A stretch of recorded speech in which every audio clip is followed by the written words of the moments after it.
মদিনার মসজিদে নববী শরীফে যখন ইমাম হযরত ওমর, ইসলাম জগতের যখন খলিফা হযরত ওমর,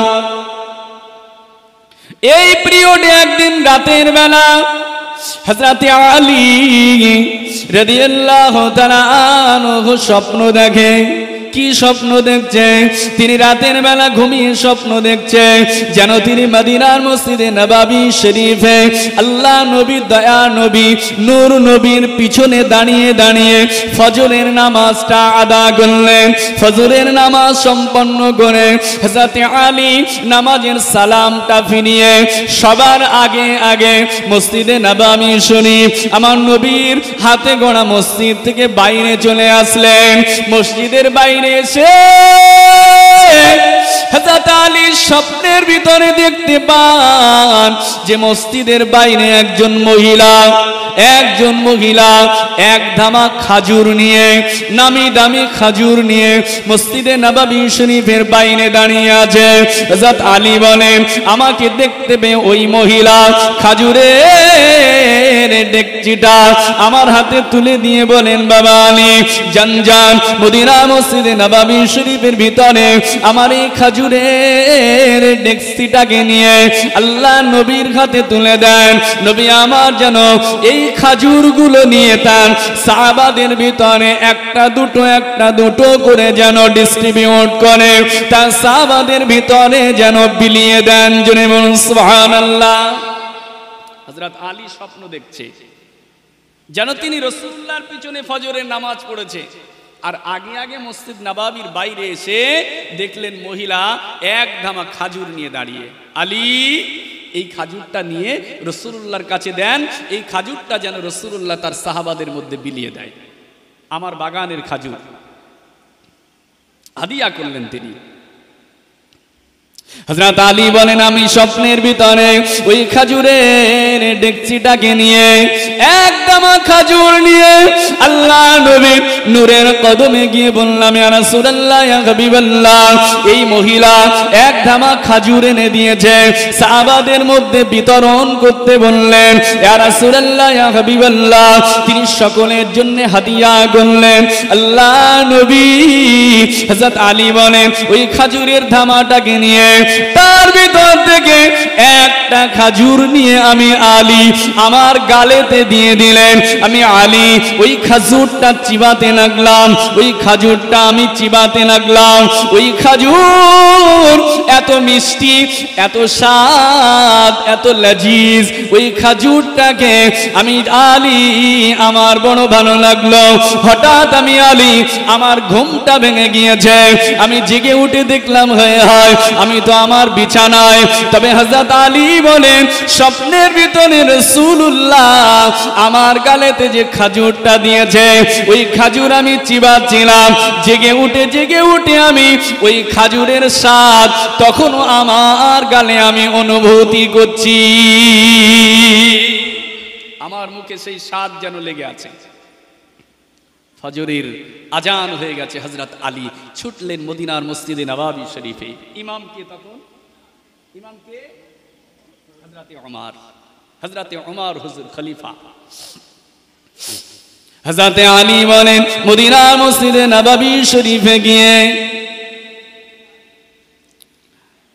হযরত ওমর রাদিয়াল্লাহু তাআলা আনহু হুজুরের পিছনে আমি ফজরের নামাজ আদা করলাম। ফজরের নামাজটা পড়ে সালাম ফিরিয়ে সাহাবায়ে কেরামেরা বসে আছে, যাতে ওমরও বসে আছে। আমি আলী ঠিক আগে মদিনার মসজিদে নববী শরীফ থেকে বাইরে চলে আসলাম। বাইরে এসে আমি আলী দেখতে পেলাম একজন মহিলা এক ধামা খাজুর নিয়ে মদিনা মসজিদে নববী শরীফের বাইরে দাঁড়িয়ে আছে। কি হলো? মহিলা বলতে লাগলেন, আলী, আমার বাগানের নতুন ফল, নতুন খাজুর আমি একটু মুসাল্লিদের ভিতরে আমি হাদিয়া করতে এসেছি, যান যান এই খাজুরের ধামাটা নিয়ে হযরত ওমরের কাছে দিয়ে দেন, হুজুর যেন এই খাজুরগুলো নিয়ে মুসাল্লিদের ভিতরে সাহাবায়ে কেরামদের ভিতরে যেন বিতরণ করে দেন।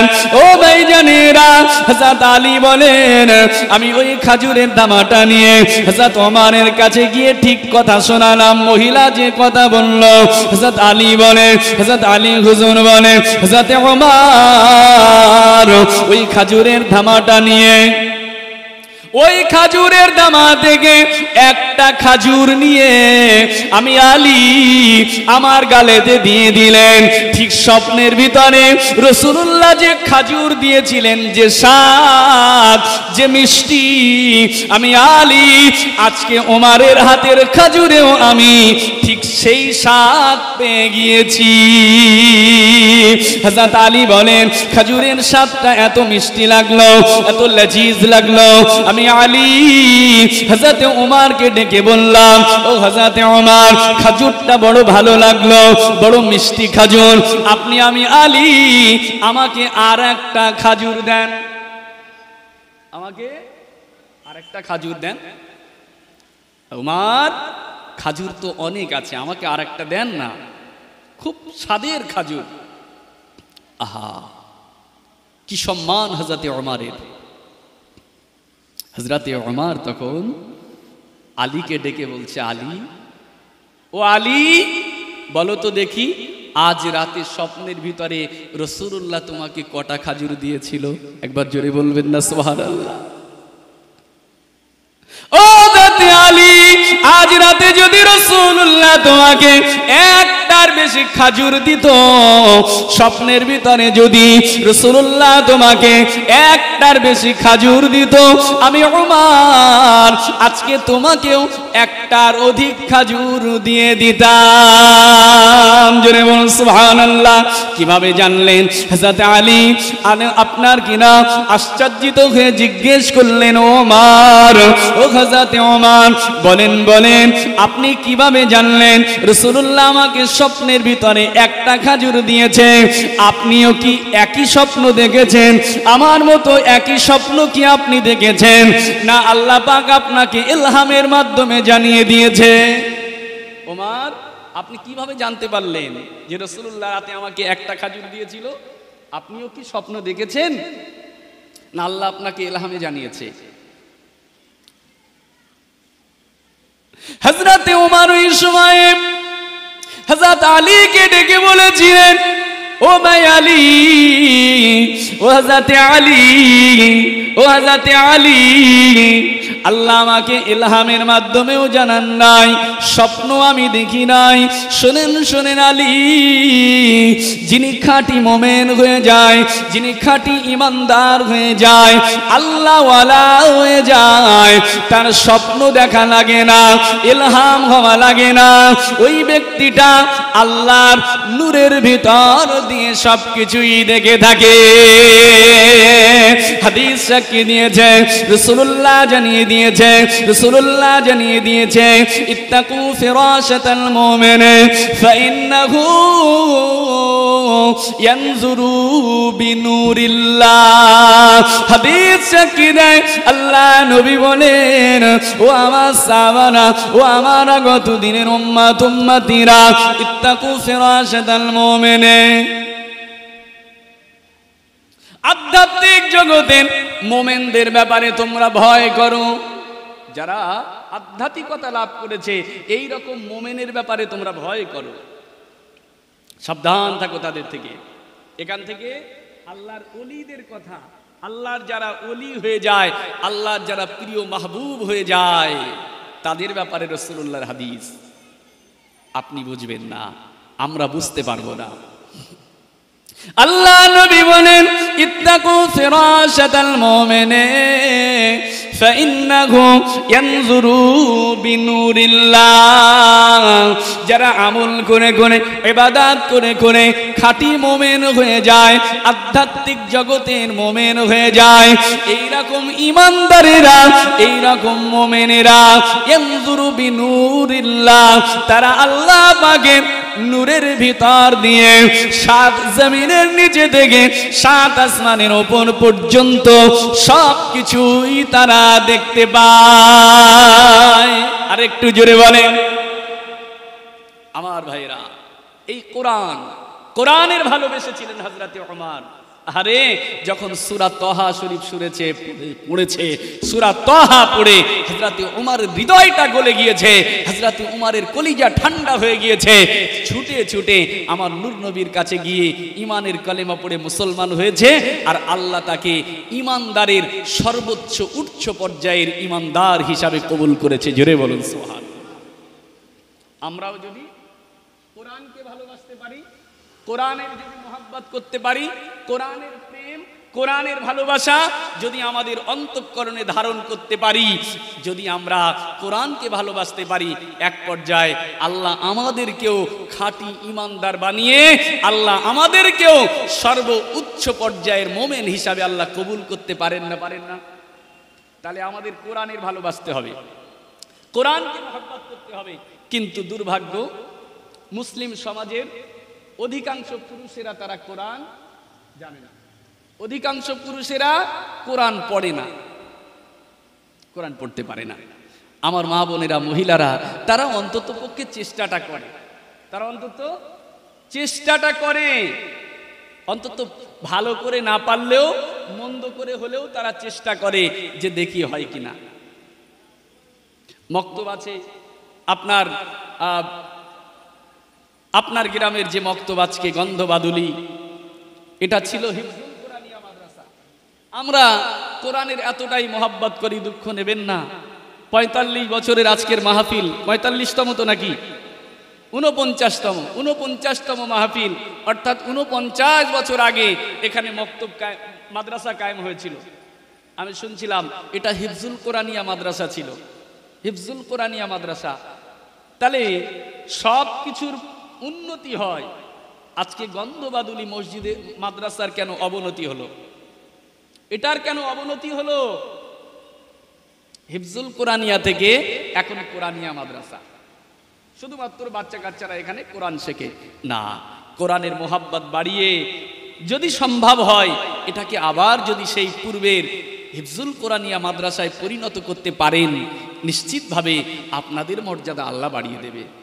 কোরআন যদি এখানে বেশি তেলাওয়াত হয়, এই গ্রামে বিপদ আপদ বালা মুসিবত আসবে না, বালা মুসিবত আসবে না। কোরআনের এক একটা আয়াত, এক একটা সূরার এক এক ফজিলাত, এক এক ফজিলাত, এক এক ফজিলাত। আয়াতুল কুরসি যদি পড়া হয়, হাদিস সাক্ষী দিয়ে একটা বাড়িতে যদি আয়াতুল কুরসি পড়া হয়, ওই বাড়িতে সকালে যদি আয়াতুল কুরসি তেলাওয়াত হয়, সন্ধ্যা পর্যন্ত কোনো জিন শয়তান ঢুকতে পারে না। সন্ধ্যাবেলা যদি তেলাওয়াত হয়, সকাল পর্যন্ত কোনো শয়তান ওর ভিতরে ঢুকতে পারে না। শুধু ওই বাড়ি নয়, আশপাশের যে বাড়িগুলো থাকে ওই বাড়িগুলো শয়তানের আসর থেকে হেফাজত হয়ে যায়। জোরে বলুন সুবহানাল্লাহ। তাহলে এই গ্রামে কোরআন তেলাওয়াত হবে, এটা তো আমাদের জন্য সৌভাগ্যের। এরপরেও বলছি, কোরআনিয়া মাদ্রাসা চলছে, সেখানে জি জি দেন, কোরআনিয়া মাদ্রাসাও যেটা আছে এরও যেন আর অবনতি হয়, এটাকে উন্নতি করার চেষ্টা করতে হবে আমাদেরকে। আল্লাহ যেন আমাদেরকে তৌফিক দেন। সকলে বলি আমিন, আল্লাহুম্মা আমিন। একবার মুহাব্বতে দরুদ শরীফ আল্লাহুম্মা। সেই নবীর উম্মত হয়েছি, এখন আমরা আখিরি নবীর উম্মত, শেষ নবীর উম্মত।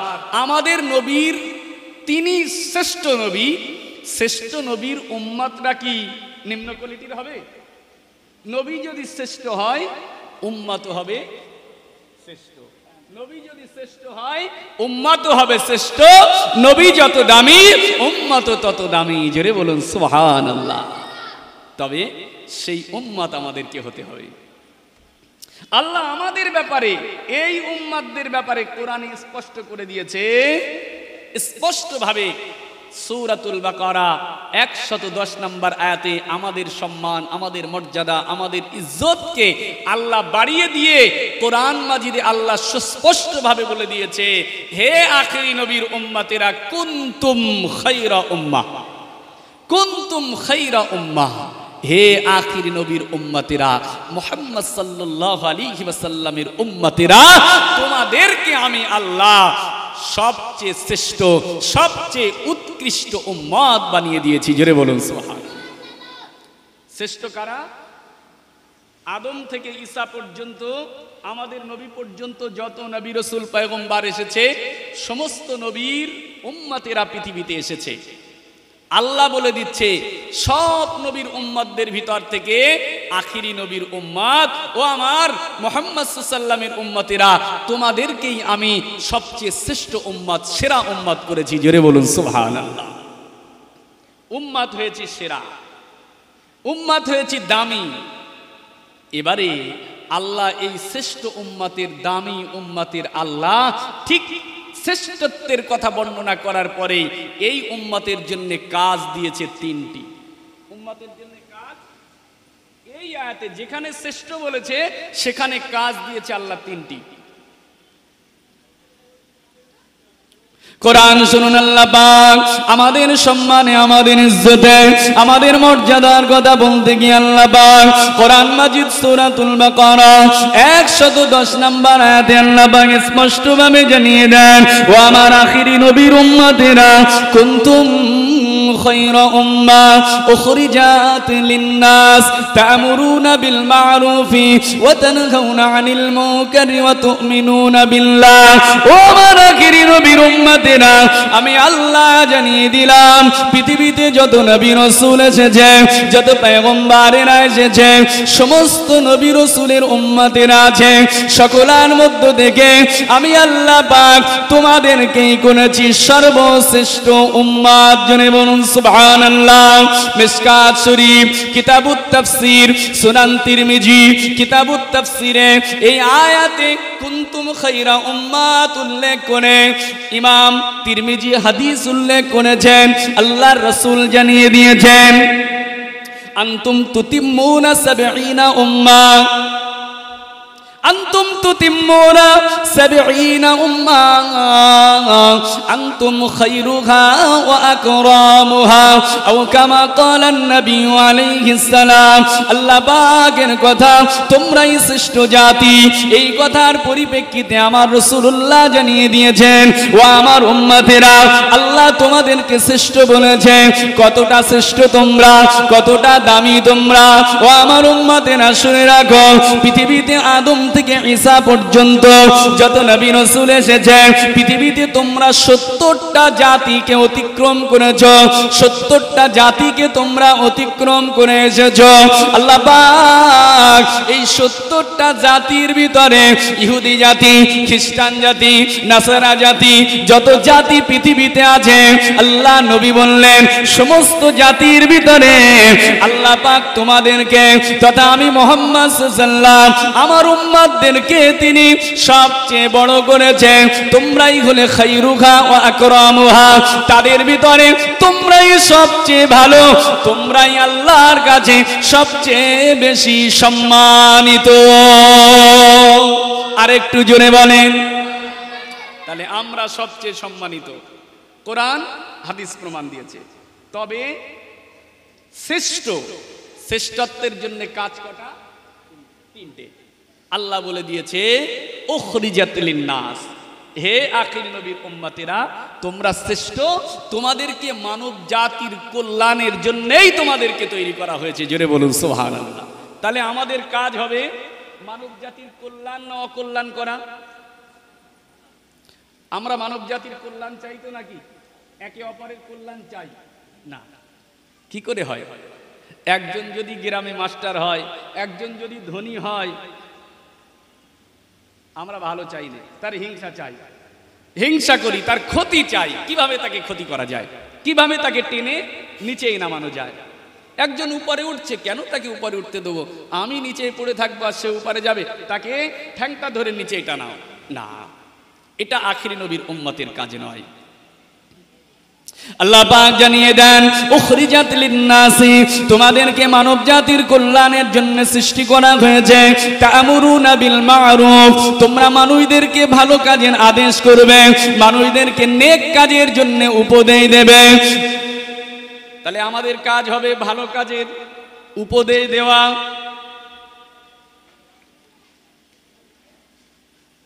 ওয়াতানহাউনা আনিল মুনকার, আর তোমাদের কাজ হবে মন্দ কাজ থেকে মানুষদেরকে বাধা দেওয়া। তাহলে আখিরি নবীর উম্মত মানব জাতির কল্যাণের জন্য আমাদের জন্য তিনটি কাজ। সব সময় মানব জাতির কল্যাণ কামনা করব, মানব জাতিকে মানুষদেরকে আমরা ভালো কাজের আদেশ করব, মন্দ কাজ থেকে নিষেধ করব, তাই তো নাকি? সাথে আল্লাহ আরেকটা কাজ আমাদেরকে দিলেন। ইমানদার তো আমরা বটেই, মুমিন তো আমরা বটেই। আল্লাহ আবার বলে দিলেন ওয়া তুমিনুনা বিল্লাহ, আর তোমরা ঈমান আনো। তুমিনুনা বিল্লাহ, আল্লাহর প্রতি ঈমান আনো। এই ঈমানটাই মানে নরমাল পর্যায়ের ঈমান নয়, শুধু ঈমান নয় ও আমার বান্দারা, তোমরাই শ্রেষ্ঠ জাতি, শ্রেষ্ঠ উম্মত। তোমরা মানুষের কল্যাণ চাইবে, মানুষের ভালো কাজের আদেশ করবে, মন্দ কাজ থেকে বিরত করবে, নিষেধ করবে।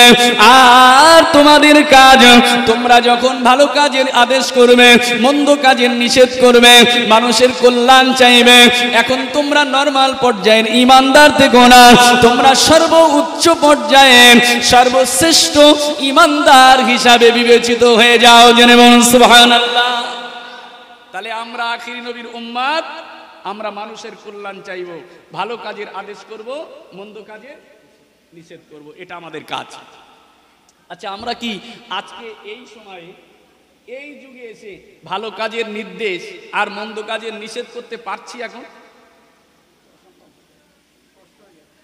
এই জলসা মাহফিল হচ্ছে, কিন্তু ওই ধরে একটা যুবক যখন যায়, আপনি তাকে যদি ভালো কাজের কথা বলেন, মন্দ কাজ থেকে নিষেধ করেন, এ ভাই, এ বাচ্চা, এ ভাইপো, তুই এই আর এই মদ খেতে যাস নে, এই জুয়াশালায় আর যাস না, আর ঘুষ খাস না, আর জেনা ব্যভিচারের দিকে আগাস না, মন্দ কাজ থেকে দূরে সরে আয়।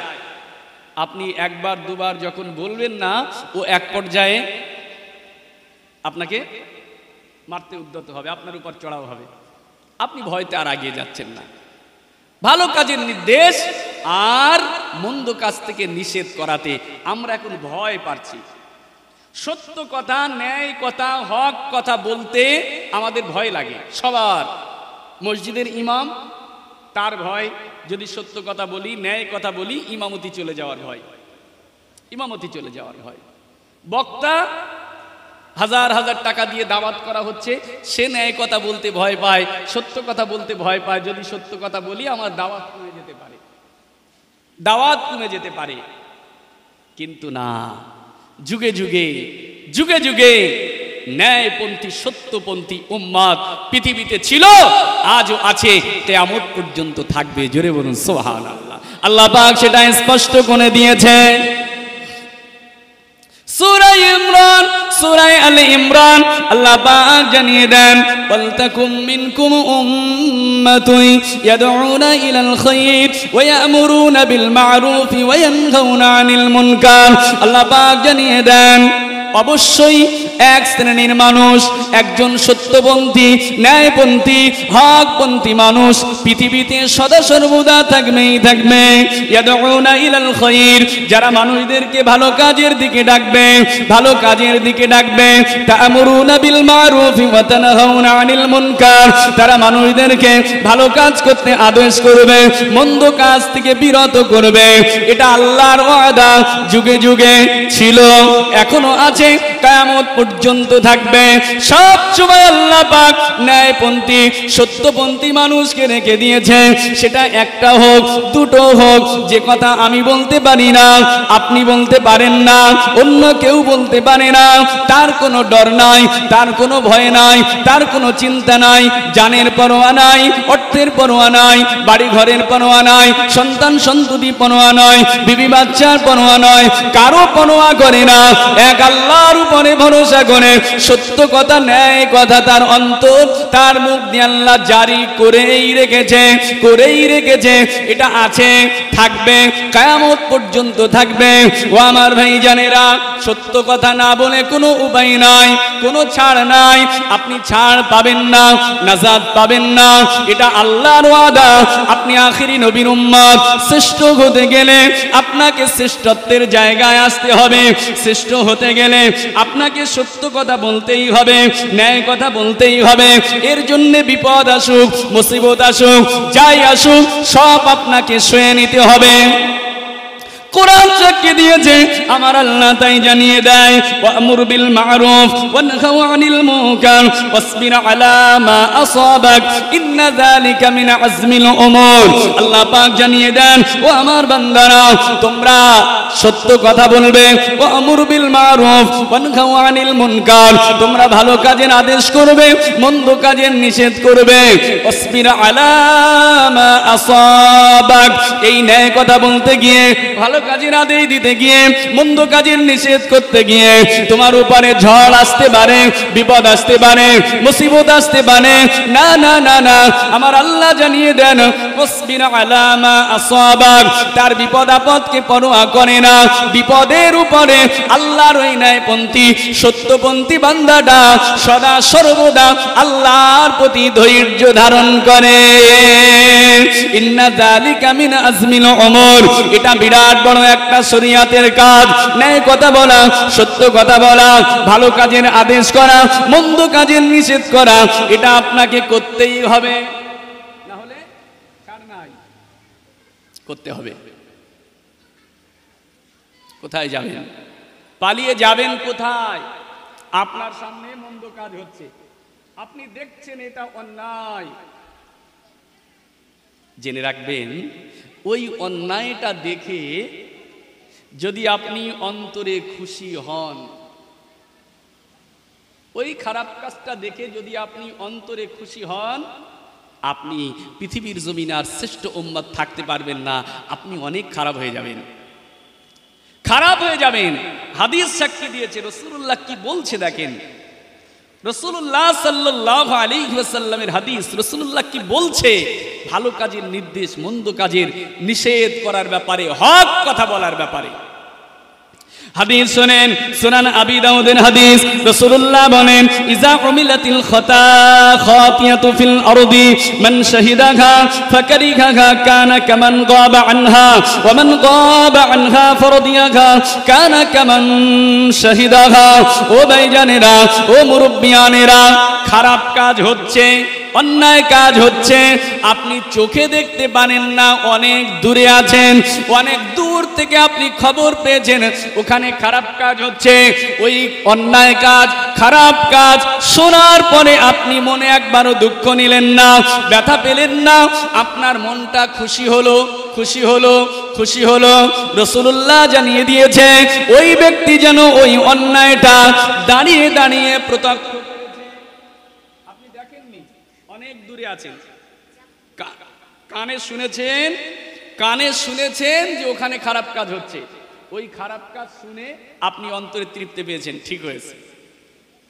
অন্যায়ভাবে একজনকে মারা হয়েছে, অত্যাচার করা হয়েছে, আপনি দেখেননি, অন্য জায়গায় আছেন, সেখান থেকে আপনার কানে সংবাদ গেল যে অমুক ব্যক্তিকে অন্যায়ভাবে মারা হয়েছে, অত্যাচার করা হয়েছে, আপনি মনে মনে খুশি হলেন। রাসূলুল্লাহ বলছেন, কানা কামান শাহিদাহা, সে যেন ওই অন্যায় কাজটা ওখানে দাঁড়িয়ে দাঁড়িয়ে প্রত্যক্ষ করেছে আর অন্তরে তৃপ্ত লাভ করেছে। আবার অন্যায় কাজ হচ্ছে, বেঁচে যাবেন, খারাপ কাজ হচ্ছে, সেখানে গিয়ে আপনার অন্তরটা ব্যথা পেল, আপনার অন্তরটা দুঃখ পেল, হ্যাঁ এটা অন্যায়ভাবে তাকে অত্যাচার করা হয়েছে, অন্যায়ভাবে তাকে মারা হয়েছে, আপনার অন্তরে ব্যথা পেয়েছে। রাসূলুল্লাহ বলেছে, কানা কামান গাবা আনহা, সে অন্যায় কাজ দেখে ব্যথা পাওয়ার পরেও রাসূলুল্লাহ বলেছে, আমার আল্লাহ তার প্রতি এত খুশি হয়ে যায়, সে যেন ওই অন্যায় কাজটা তার চোখেই দেখেনি। একবার জোরে বলুন সুবহান। তাহলে অন্যায় দেখলে দেখলে ঘৃণা করতে হবে, অন্যায় দেখলে ঘৃণা করতে হবে। যদি আপনি হাজির থাকেন অথবা নাই থাকেন, অন্যায়ের প্রতি আপনাকে যে কোনোভাবে তিরস্কারের জায়গায় আসতে হবেই হবে। এখন ভালো কাজের নির্দেশ আর মন্দ কাজের হুকুম করা, মন্দ কাজের আদেশ আর মন্দ কাজের নিষেধ আর ভালো কাজের আদেশের ব্যাপারে সবার জন্য এক ক্যাটাগরিও আল্লাহ বেঁধে দেয়নি, যে হঠাৎ করে খারাপ কাজ দেখবেন আর আপনি গিয়ে সেখানে লাঠি চালানো শুরু করে দেবেন, না, এটাও শরীয়তের পদ্ধতি নয়। আপনাকে এমন গাইডলাইন দেওয়া হয়েছে যে আপনাকে সত্যর পক্ষে থাকা ছাড়া আর উপায় নেই, অন্যায়ের পক্ষে আপনি যেতেই পারবেন না। রাসূলুল্লাহ এমন গাইডলাইন আপনাকে বেঁধে দিয়েছে, শরিয়াত এমন গাইডলাইন দিয়েছে যে আপনাকে অন্যায়ের পক্ষে থাকার কোনো জায়গায় নাই। হাদিস সাক্ষী দিয়েছে, সহিহ মুসলিমের হাদিস। রাসূলুল্লাহ জানিয়ে দিয়েছে, মান রাআ মুনকারা ফালিয়ুগাইয়ির বিয়াদিহি ওয়া ইন লাম তাসতাতি ফাবিলিসানিহি ওয়া ইন লাম তাসতাতি ফাবিকলবিহি যালিকা আদওয়াফুল ঈমান। আপনার অসুবিধা হচ্ছে নাকি আলোচনা শুনছেন তো? একটু তাকবীর দেন না, নারায়ে তাকবীর, আর একটু জোরে নারায়ে তাকবীর। সিলসিলায়ে হক ফুরফুরা শরীফ, সিলসিলায়ে হক ফুরফুরা শরীফ, গন্ধবাদুলি মুজিবিয়া হাফিজিয়া কুরআনিয়া মাদ্রাসার বাৎসরিক ইসালে সওয়াব, নারায়ে তাকবীর।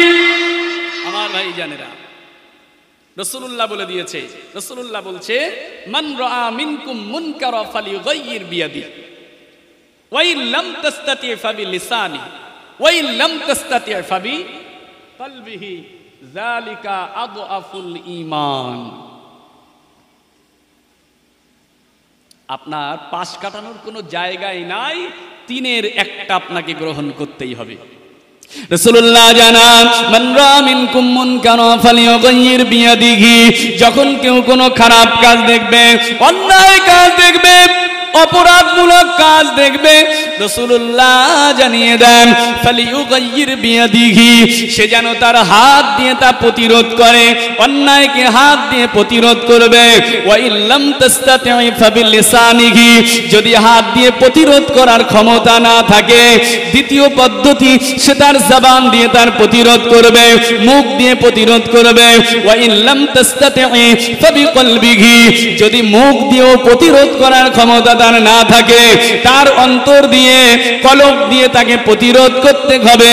রাসূলুল্লাহ জানিয়ে দিয়েছেন, প্রথম পর্যায় হলো হাত দিয়ে অন্যায়ের প্রতিরোধ করা, দ্বিতীয় পর্যায় মুখ দিয়ে, জবান দিয়ে প্রতিরোধ করা, তৃতীয় পর্যায় হলো অন্তর দিয়ে, তৃতীয় পর্যায় অন্তর। তাহলে অন্যায়ের প্রতিবাদ করার প্রথম পদ্ধতি হচ্ছে হাত।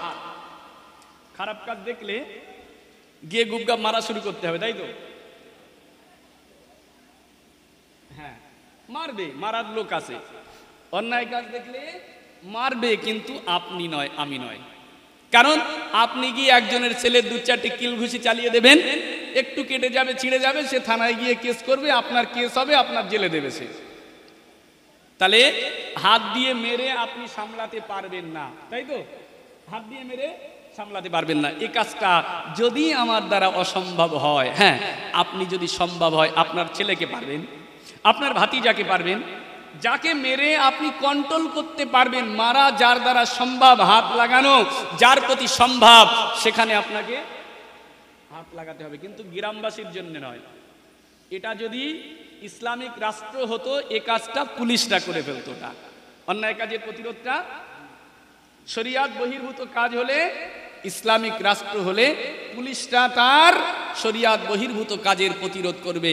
আর এখন খারাপ কাজের প্রতিরোধ অবশ্যই আমাদের দেশের পুলিশরাও করে, এটা পারবে, তার কাজ এটা।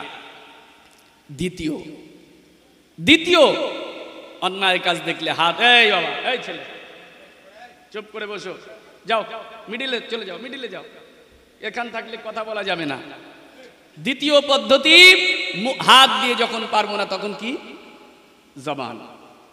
হাজার হাজার আলেমরা, ওলামারা, তারা জবান দিয়ে প্রতিরোধটা করছে, তবে সবটা পারে না।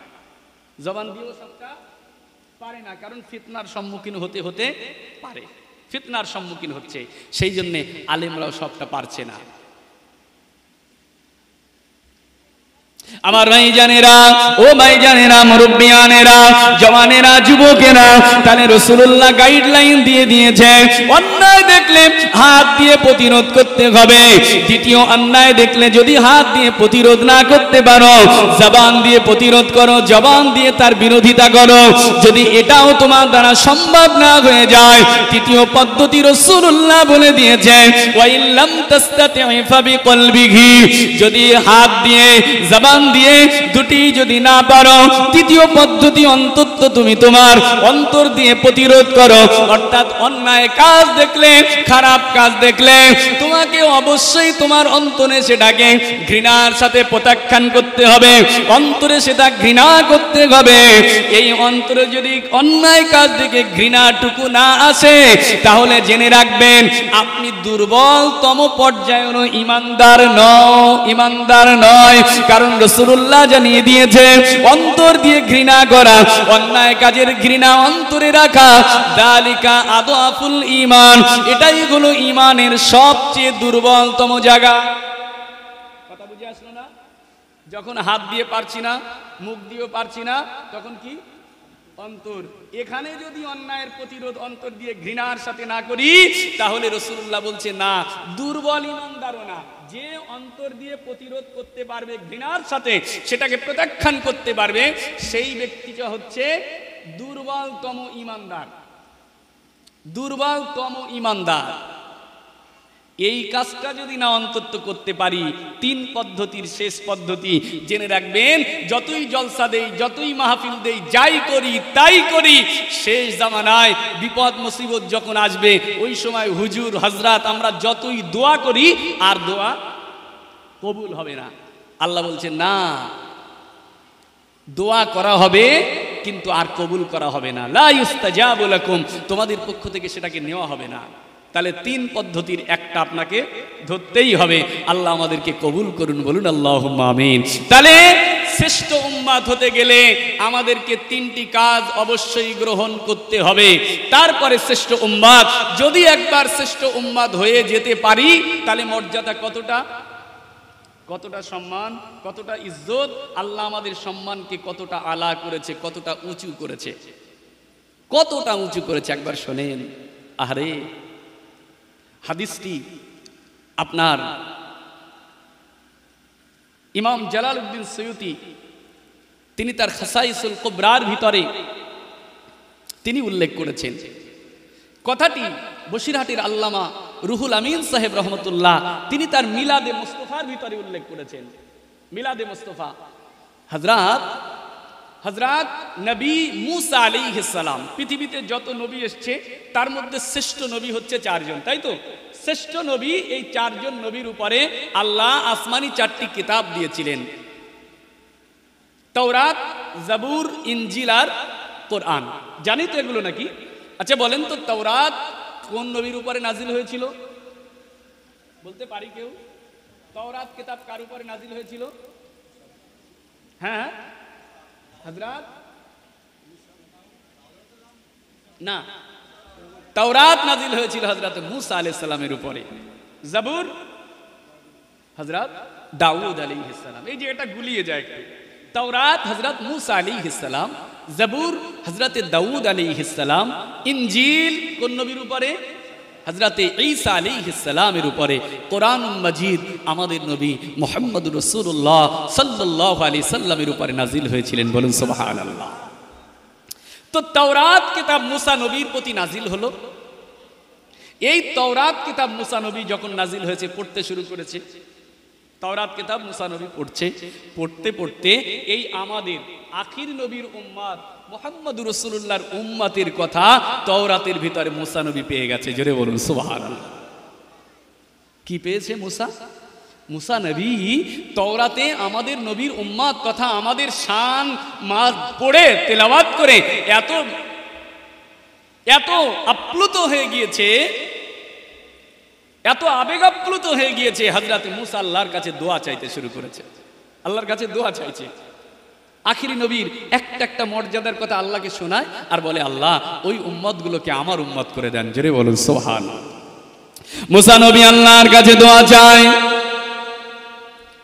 আবু নুআইম ইসফাহানি তার থেকে নকল করেছি ইমাম জালালউদ্দিন সুয়ুতি খাসাইসুল কুবরা হযরতে বসিরাটের আল্লামা হুজুর তিনি তার মিলাদে মুস্তাফার ভিতরে উল্লেখ করেছেন হযরতে নবী মুসা আলাইহিস সালাম আল্লাহ পাকের কাছে একদিন দোয়া চাইছে তাওরাত পড়ে আখেরি নবীর শান পেয়ে গিয়ে আল্লাহর কাছে দোয়া চাইছে আল্লাহ রব্বুল আলামিন আল্লাহ আমি তাওরাতের ভিতরে এমন কিছু উম্মতের কথা জেনেছি এমন কিছু উম্মতের শান ও মান আমি জেনেছি যে নবীর যে উম্মতগুলোর এত মর্যাদা এত শান যারা পৃথিবীর শেষ জামানায় আসবে শেষের দিকে আসবে কিন্তু তাদেরকে আল্লাহ পাক মর্যাদার দিক থেকে সবার উপরে গণে দেবে আল্লাহ পাক আপনি ওই উম্মতগুলোকে আমি মুসা আমার উম্মত বানিয়ে দেন আল্লাহ বলে না না না ও মুসা হবে না হবে না হবে না মুসা ও উম্মত তোমার উম্মত নয় ও উম্মত আমার আখেরি নবী নবী কুল সম্রাট মুহাম্মদুর রাসূলুল্লাহর উম্মত মুসা হবে না মুসা নবী ছাড়ে না আশা ছাড়ে না আবার আল্লাহর কাছে দোয়া চাই আল্লাহ আমি তাওরাতের ভিতরে এমন কিছু উম্মতকে জেনেছি এমন কিছু উম্মতের সম্পর্কে আমি জেনেছি যে উম্মতগুলোর এত শান দেওয়া হবে যারা যখনই কোনো নেক কাজ করার জন্য ইরাদা করবে করেনি নেক কাজ করার জন্য শুধু অন্তরে বাসনা নিয়েছে ওই ভালো কাজটা করবে ওই নেক কাজটা করবে হযরত মুসা আল্লাহর কাছে দোয়া চাই আল্লাহ ওই উম্মত নেক কাজ করার নিয়াত করার সাথে সাথে ওই উম্মতের নামায়ে আমলে আল্লাহ পাক আপনি একটা নেকি লিখবেন আর যখনই ওই কাজটা সম্পন্ন করবে আপনি তাদের নামায়ে আমলে 10টা নেকি লিখে দেবেন কিন্তু ওই উম্মতেরা যদি একটা মন্দ কাজ করার ইচ্ছা করে ইরাদা করে ওই মন্দ কাজের আশা করার জন্য কোনো গুনাহ লেখা হবে না ওই মন্দ কাজটা করলে পরে শুধুমাত্র একটাই গুনাহ লেখা হবে তাহলে ভালো কাজ করার ইরাদা করলে একটি নেকি আর নেকির কাজটা করলে 10টা নেকি কিন্তু গুনার কাজ করার ইচ্ছা করলে কোনো গুনাহ না গুনার কাজটা সম্পন্ন করলে তবেই একটা গুনাহ ও আল্লাহ পাক ওই উম্মতগুলোকে ওই শানওয়ালা ওই মানওয়ালা ওই ইজ্জতওয়ালা ওই আলা সম্মানের উম্মতগুলোকে আমি মুসা আমার উম্মত বানিয়ে দেন আল্লাহ বলে মুসা না না না হবে না হবে না হবে না মুসা ও উম্মত তোমার উম্মত নয় ও উম্মত আমার আখেরি নবী শ্রেষ্ঠ নবী আমার প্রিয় বন্ধু মুহাম্মদুর রাসূলুল্লাহর উম্মত মুসা নবী আশা ছাড়ার পাত্র না আবার আল্লাহর কাছে দোয়া চাইছে আল্লাহ পাক আমি তাওরাতের ভিতরে এমন কিছু উম্মত সম্পর্কে জেনেছি এমন কিছু উম্মতের শান জেনেছি যে উম্মতের জন্য গোটা পৃথিবীটাকে নামাজের জায়গা বানিয়ে দেওয়া হবে গোটা পৃথিবীর সমস্ত পাক জায়গাতে মসজিদ হিসাবে তারা নামাজ পড়তে পারবে ও আল্লাহ পাক আমি তাওরাতের ভিতরে ওই উম্মতের ব্যাপারে জেনেছি যে উম্মতগুলোকে এত মর্যাদা দেওয়া হবে কাল কিয়ামতের ময়দানে যাদের ওযুর জায়গা দিয়ে আমার আল্লাহ পাক নূর বাহির করে দেবে আল্লাহ পাক ওই শেষ উম্মতগুলো ওই মর্যাদাশালী সম্মানিত উম্মত যাদের ওযুর জায়গা দিয়ে কিয়ামতের ময়দানে নূর বার হবে জ্যোতি বার হবে ওই উম্মতগুলোকে আমি মুসা আমার উম্মত বানিয়ে দেন